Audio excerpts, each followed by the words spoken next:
This is CG Talks, the podcast where CG guys talk about CG. This podcast is powered by GarageFarm.net, a place where 3D cloud rendering is incredibly fast and cheap. And we're live. Hello everyone, this is DJ and this is CG Talks, the podcast where CG guys talk about CG, which is of course computer graphics and all things related or unrelated to the topic. And today I have a very special guest with me, Mr. Grant Osborne from Melbourne, Australia, a motion designer or generally 3D designer. Maybe you can say a few words about your experience and yes. what you're into. I think maybe 3D generalist, maybe, but you know, it seems the longer you do this, the less the title even makes any sense. Really, you just end up just doing whatever works for the projects. Thank you for letting me talk on your podcast. I feel very privileged. Thank you. Yeah, it's our pleasure and honor, and I hope our audience will enjoy the conversation. We will have some nice topics discussed, and let me then maybe start with your backstory, like how you got involved in motion design or CG in general, and like what was it like a plan for a career or just like a happy accident? Well, I would probably say it was a moment of desperation.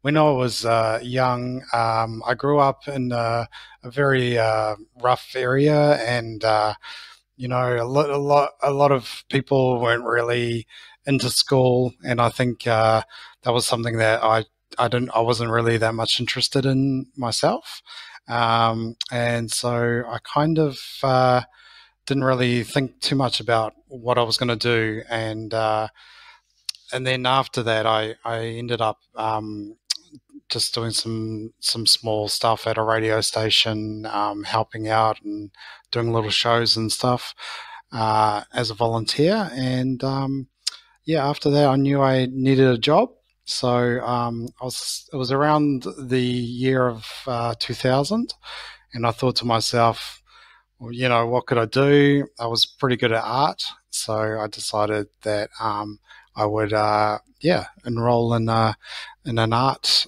degree, and I quickly made up a portfolio of stuff, and and ended up going to a university doing computer art, and I've loved it ever since. It's I think it's something that's over the years is something I've really, each year I feel more passionate about it, and I'm just blown away that I can be alive in this in a time when computers can do so much. Yeah. Yeah, some people like recently I've seen some people like even scared about how computers are getting like good with this whole AI revolution. Let's say that's right. Yeah, well, I guess when I started, I think I was using Lightwave, which was a very very old program, I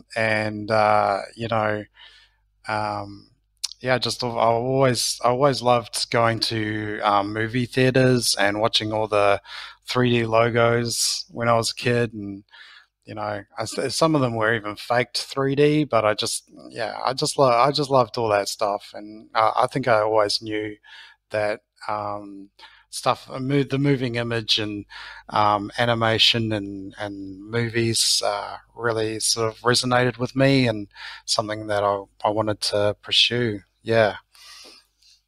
Yeah, I've seen like from your work, at least what I saw on Instagram, most of your work is created with Cinema 4D. Am I right? Or is that your main tool right now?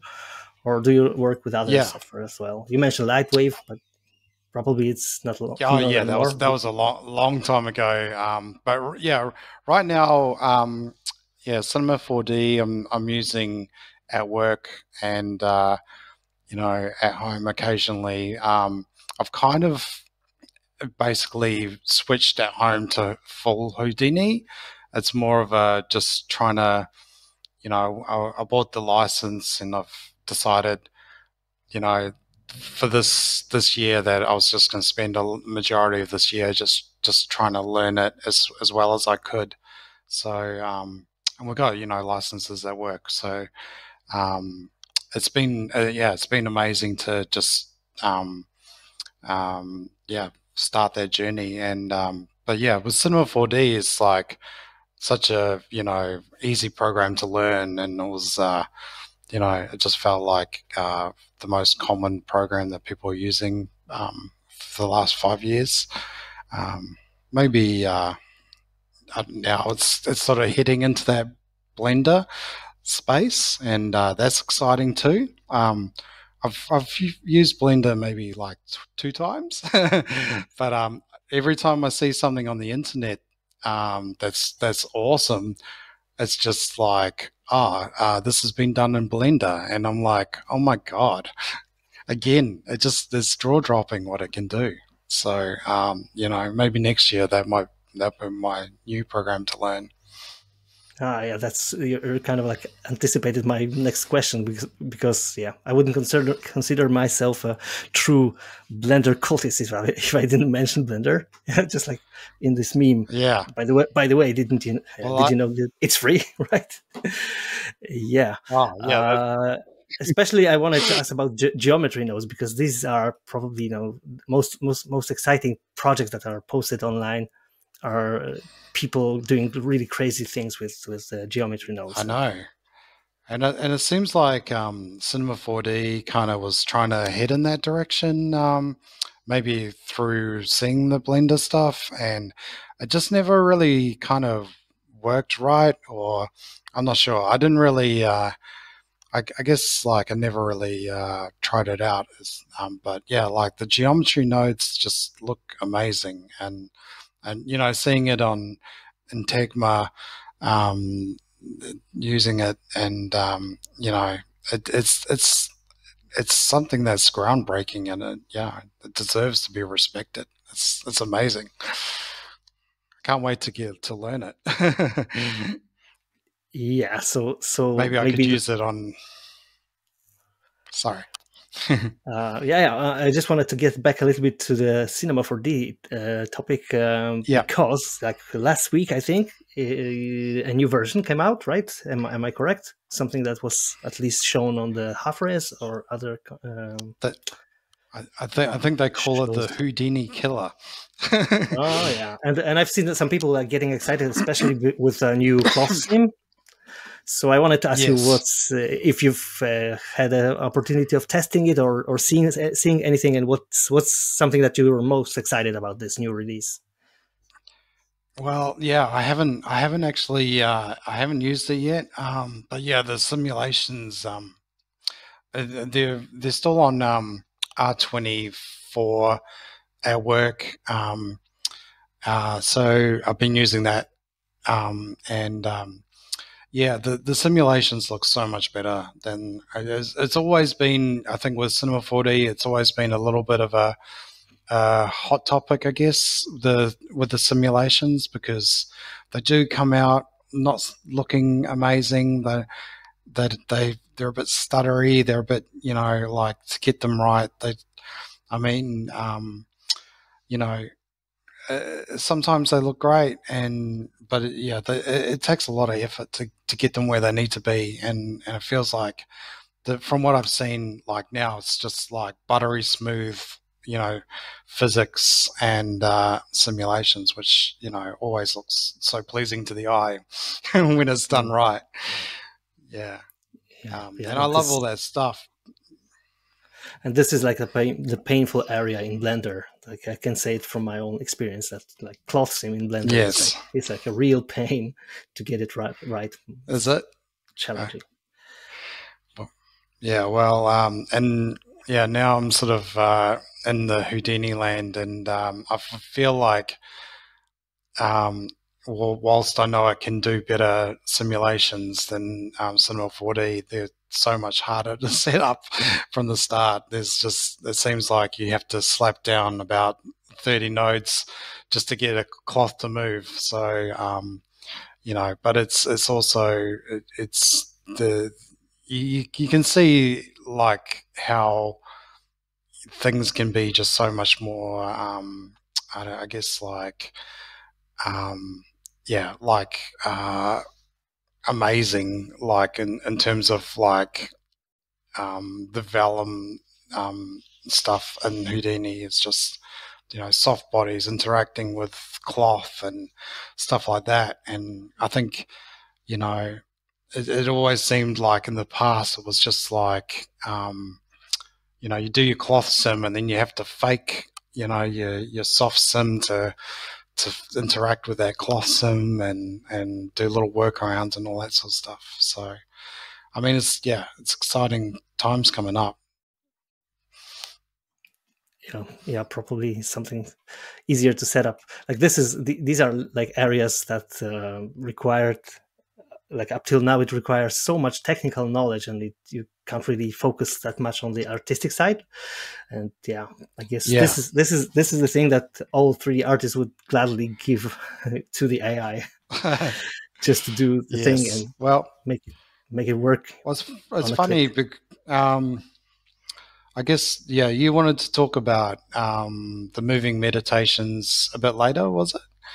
I think like we can scratch the topic, but we'll dig into it in the second part of the conversation. Yeah, because we'll do it. There's so much to talk about this particular thing. Yeah, well, I was just going to just touch on the AI aspect. Like I think when Midjourney came out and and it went open beta, I was just so excited to use it, and and then I started using it, and it blew my mind. Literally, I was on it for like a whole weekend, just like putting in my craziest search terms, and and those the images it produced were just amazing. And then I think it's funny because I've never really ended up doing anything with them, because I felt like it's almost doesn't feel like my art. You know what I mean? It's even though I typed in the search terms, it doesn't really feel like something that I would make. And even to be influenced by, it didn't really quite. Yeah, it was almost just amazing to have it how it is as a picture. But then, I've always thought, oh, I'll take this and I'll do this and build that with it, and it never goes past that initial phase because I just feel like it just feels like I'm copying the AI now, Mm-hmm. So I don't know.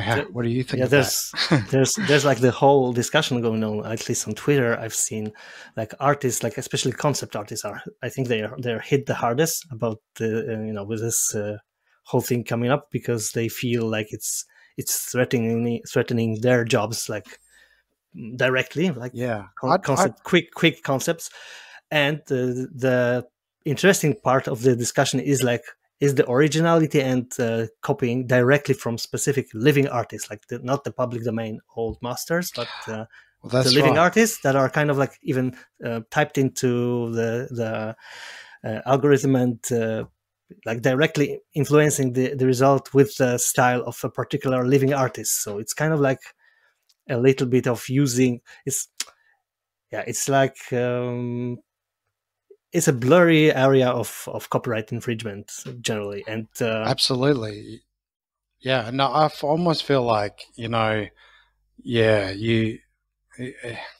it's like taking all these people's art and then sort of putting it in a blender, and then you're left with this work that looks amazing, but it sort of doesn't feel 100% right for some reason. And I think maybe that's it, is that it's not exactly what those artists that are referencing would do, and it doesn't embody their spirit, and I feel like maybe concept artists don't need to worry, because that spirit that they put into their work almost travels through it.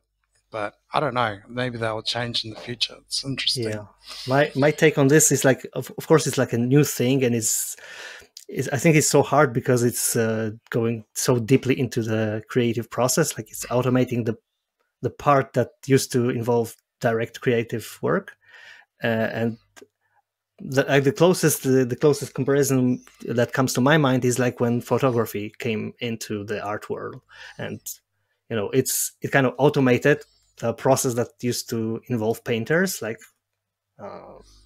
to depict what they see, and then it's kind of like some kind of automatic process, like introduce the possibility of just replicating the view created by light. And the cool thing about this comparison is that this just transformed the art world and even introduced like new forms of art, right?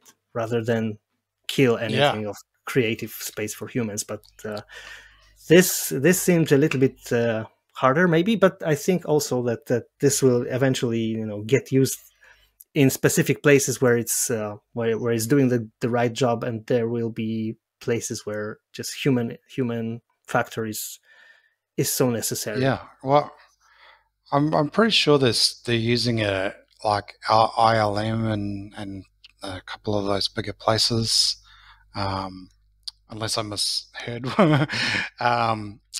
So don't quote me on that. But yeah, I mean, it's probably good just for if you want to get a mishmash of what a computer might think Star Wars element might look like, and just bashing it out.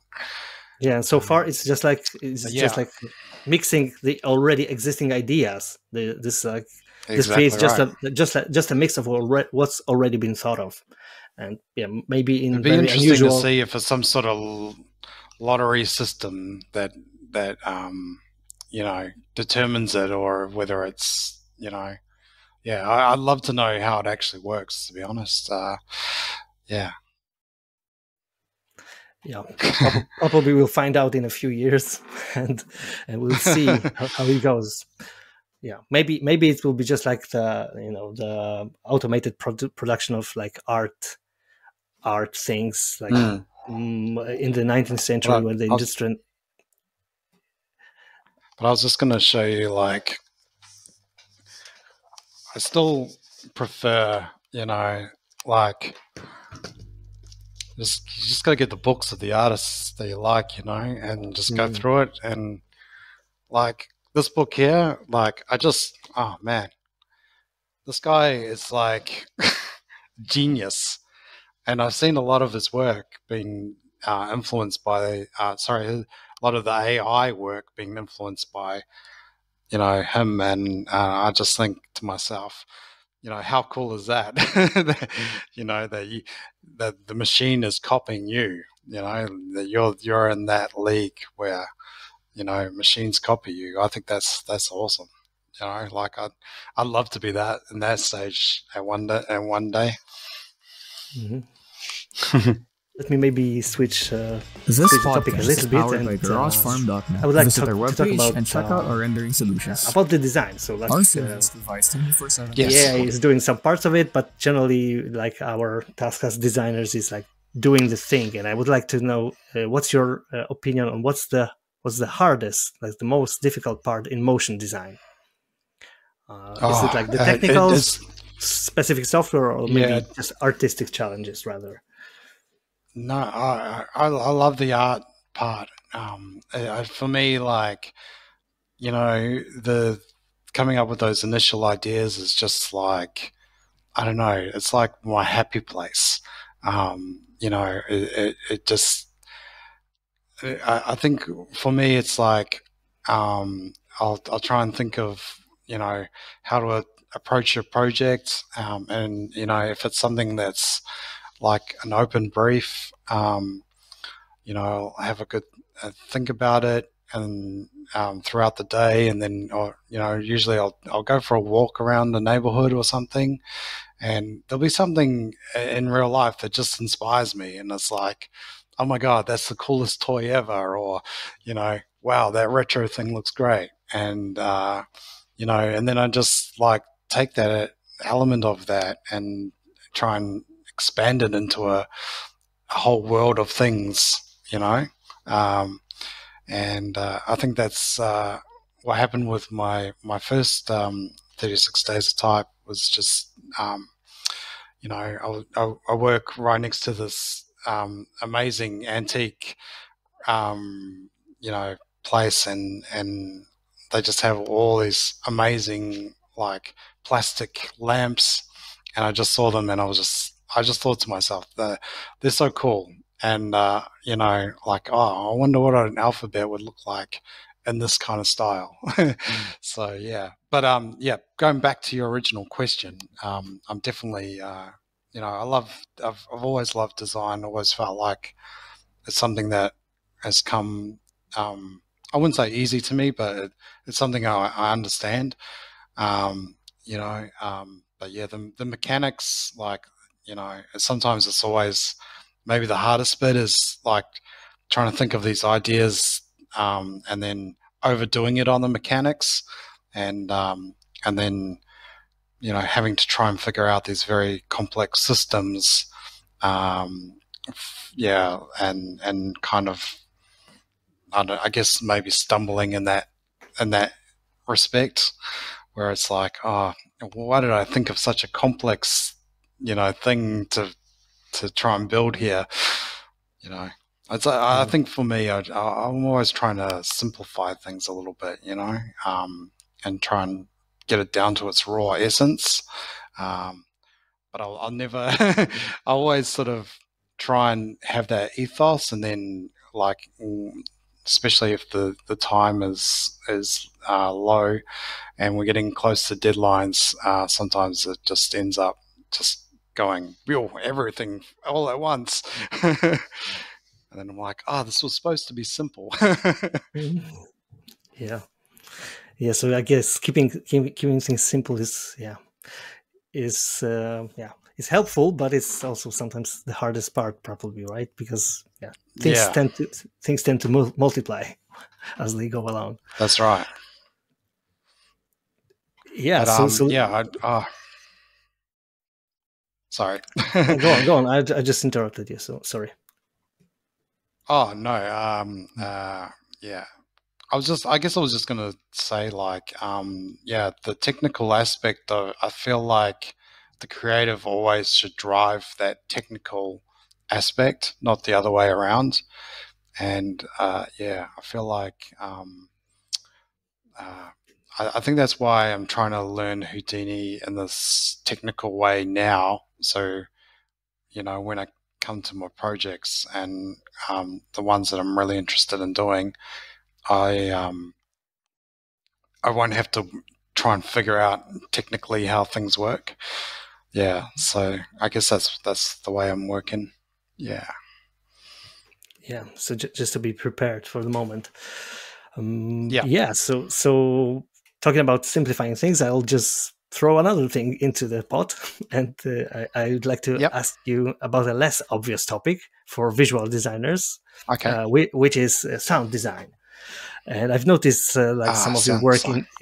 some of your works include this element, and you seem to have some background or interest in music, from what I've done in my research. Like, can you tell me Yep. a little bit more about this part of your design Okay. adventure? Well, a long time ago, like, yeah, I guess like when I first set off into the job world, I did a lot of stuff at a radio station, and yeah, I've got an immense love for music.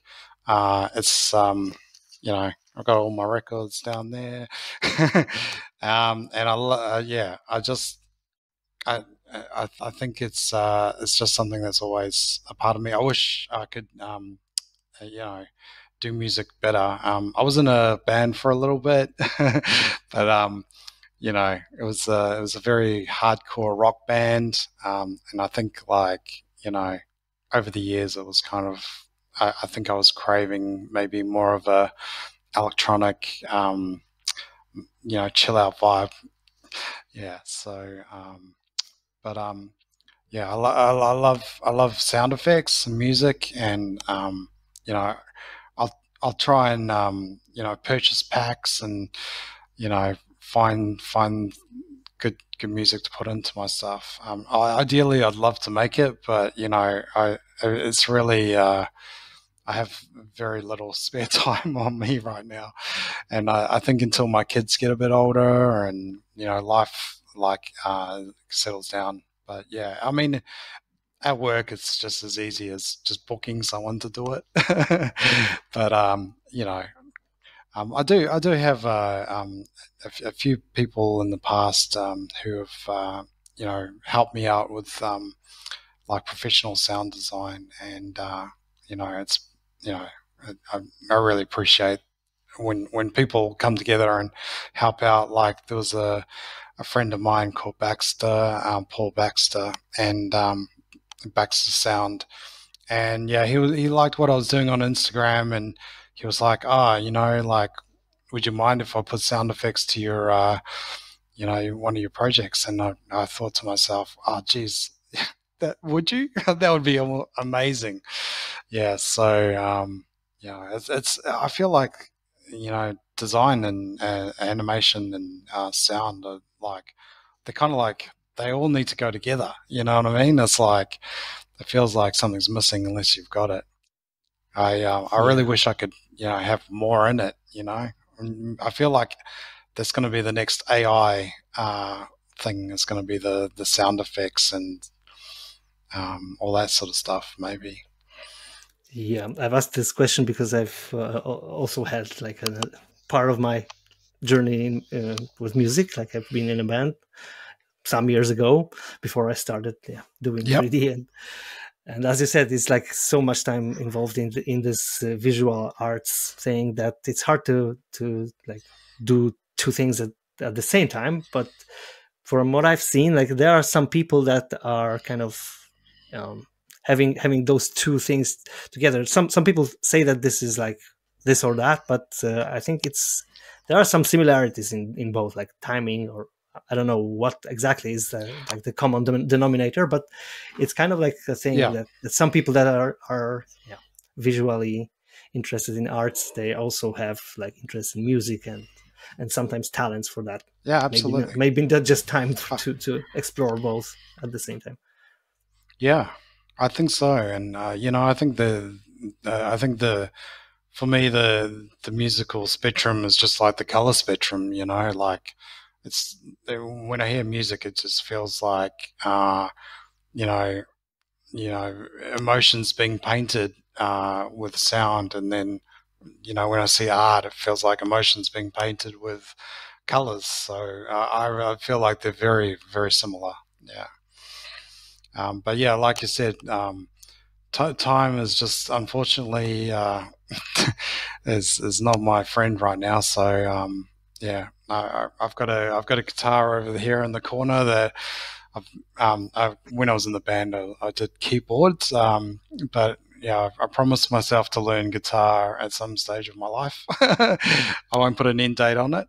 But yeah, it's over there, and I'll pick it up maybe once every 2 weeks and have a go. Yeah, right.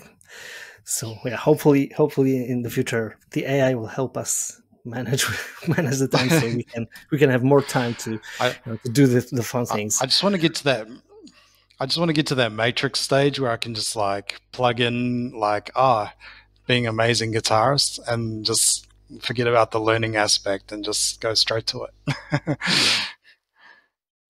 Yeah, I guess it's kind of like the way that kids go with the instruments.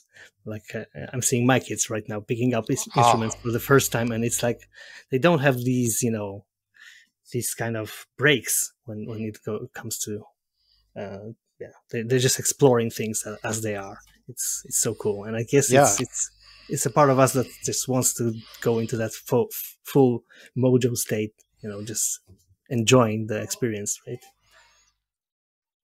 Yeah, I think there's a word for it. I don't know. As a flow state? Flow Flow state. state? Yeah. Maybe? I think some people call it Yeah.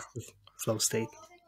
I'm very much like, I feel like that when I'm designing, like I feel like I'll put some music in the earphones and I'll just, I'll go away to a special place in my mind and whatever comes out, sometimes it's a bit crazy, but it's enjoyable to visit that, and just it's all about using your imagination, I guess.